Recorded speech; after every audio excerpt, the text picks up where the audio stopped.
Welcome, ladies and gentlemen, to the show where I give you the thoughts and rankings on games that deserve it. I'm your host, Intellogent, and today we look at Stray in this week's episode of VideoEssay Halloween Edition. A game that took hearts of so many with its furry protagonist and creepy vibes, which is why I'm uploading this on Halloween. Now many may wonder why I decided to put this video here on Halloween. Why Stray? A game that has a couple of scary aspects was released in summer, becoming one of the biggest games. So that's going to become the main point of this video, among of course telling the entire story and plot points. But I'm going to use this episode to convince you that Stray is a Halloween game. So let's start with the aesthetic of the game. The game is set in a dystopian future, where the last of the humans have been eradicated, and all that's left are cats, roaches, and robots. And in this video, the houses are old and towering on top of each other. The lights are bleak, darkness threatens the people down below, and the sounds fill the world. The music and sound effects are so good they may need their own segment.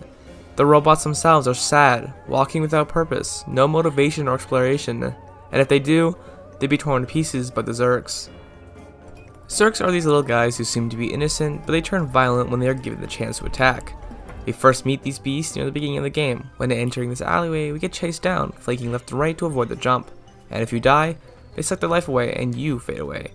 These beasts were created to eat bio-waste and help humanity with their problems, but the beasts soon evolved, turning into something that humanity couldn't control. Soon they were contained behind metal walls, leaving time for the human race to transfer their minds into these robots, allowing the human race to survive under the ceiling. But soon these creatures evolved, eating through that very metal that kept them alive. And once breaking through what kept the robots locked together to survive, these monsters soon were considered to be the worst enemy for the last remaining robot/human race.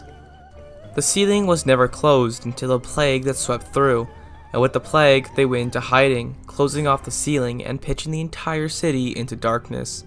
But there's a catch. The world above is fine, it's secure and safe. There are ivy and water and of course cats. There are 4 cats living inside the interior of the walls, safely above, near the top, drinking the rainwater and eating anything they can catch. And in the early morning, they wake up and set on their morning journey. And here I will talk a little bit about the gameplay that Stray has to offer. You can sprint, jump, and yes, I have to mention it like everyone else, a dedicated meow button. And that's it. The game is extremely simple with simple jumping mechanics, where every jump is shown and automatic.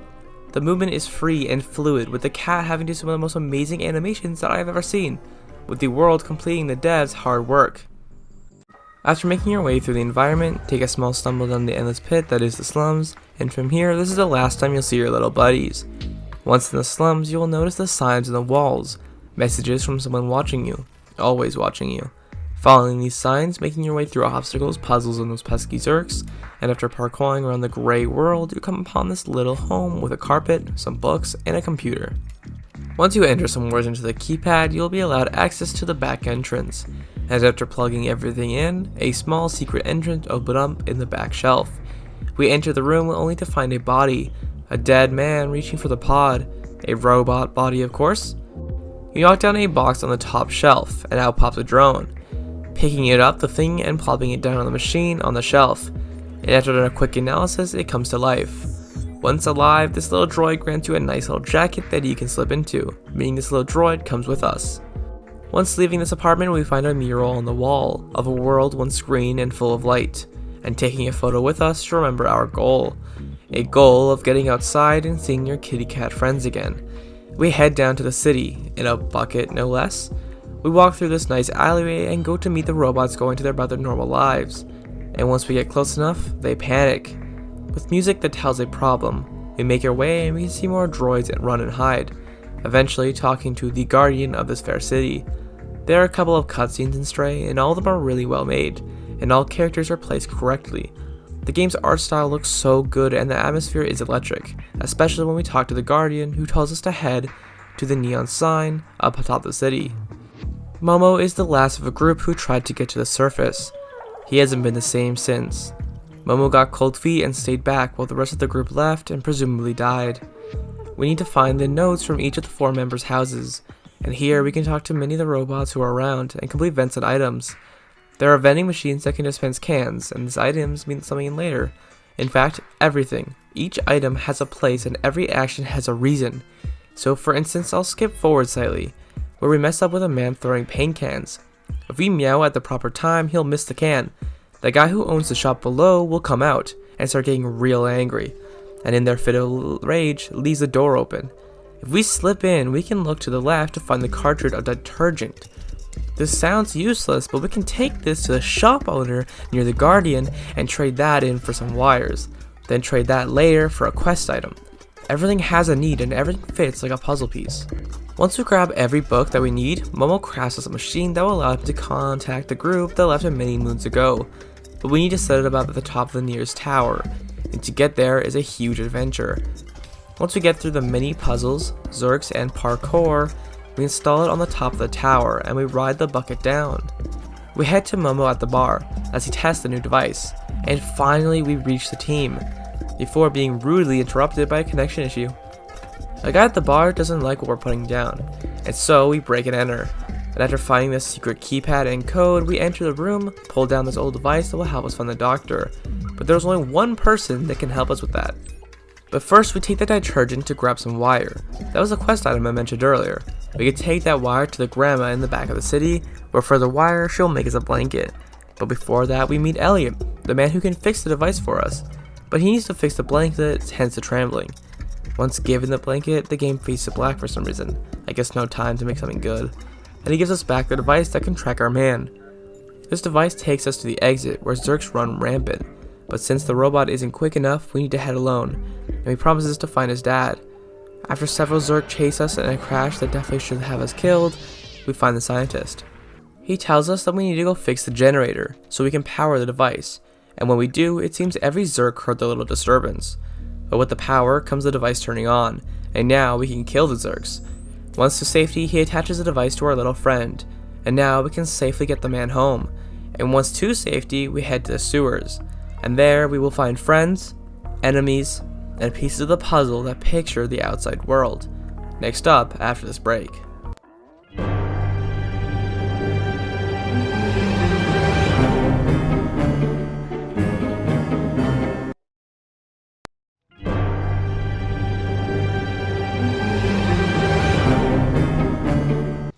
Here's a fun antidote. The game crashes right here, or it did.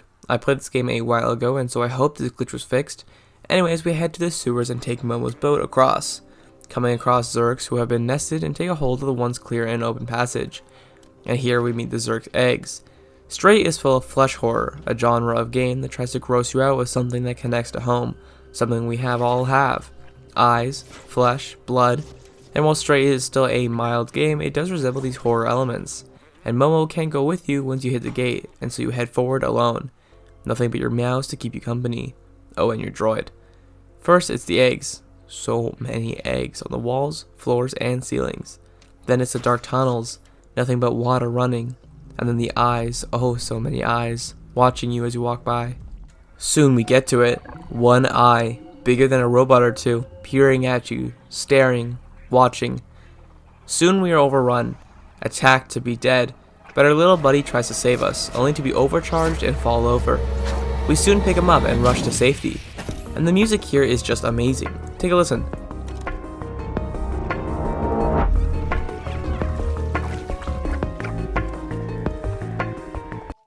And soon we arrive at a village, and there we meet one of the legendary four, connected to wires and meditating.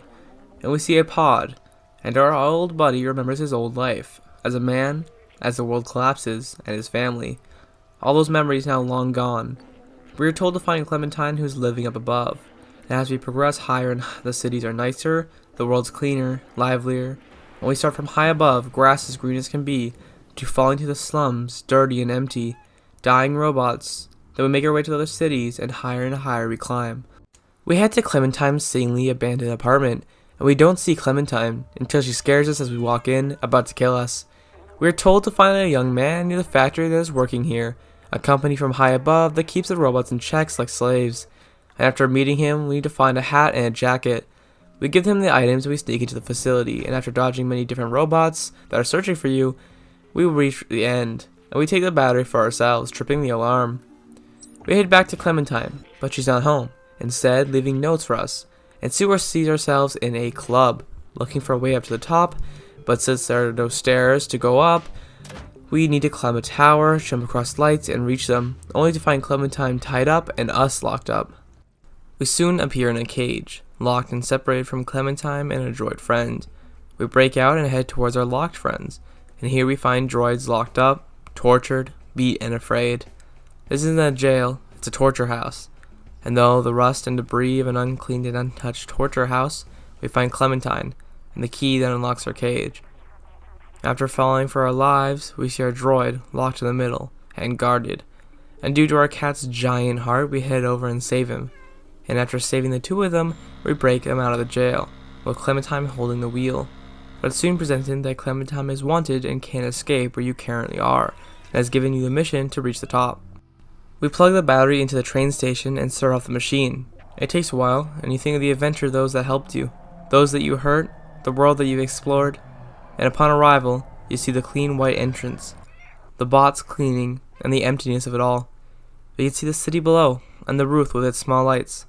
We head to the control room and switch on the lights, and open the control panels, and there goes one, then another, and finally the last one, the one that ends it all. The little droid can't take much more, and the final button lays there, and our friends say their final words, "Thank you." And he falls to the floor, unmoving and dead.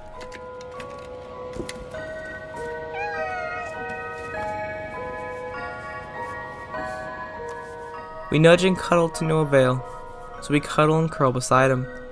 And as the ceiling opens up and the people below finally see the light, the air, and the sun, the Zerks explode due to the light, and the city brightens up.